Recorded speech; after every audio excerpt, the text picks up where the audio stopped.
Welcome to our channel. Today we how to enable Trello Butler automation for recurring checklists, full guide step by step clearly. To enable Trello Butler automation for recurring checklists, start by logging into your Trello account. Navigate to the board where you want to set up the automation. Locate the Butler button in the board menu on the right side of the screen.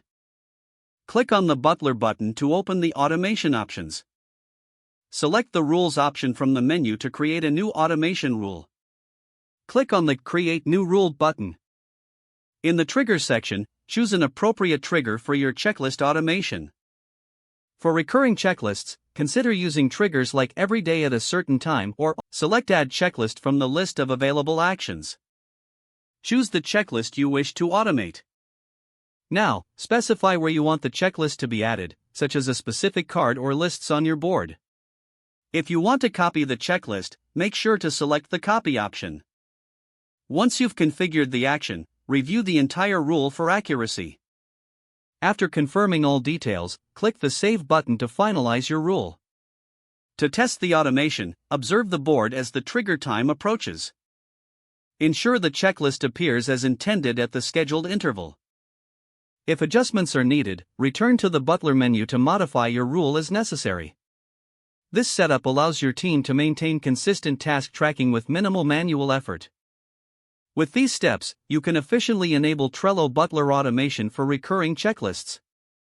If the page does not load, refresh the browser or try again in a private or incognito window. Make sure you are using the correct email address, then retype it carefully to avoid small typos. If your password is not accepted, use the Reset option and create a new strong password you can remember. Check your spam folder for verification or security emails, then complete any requested confirmation steps.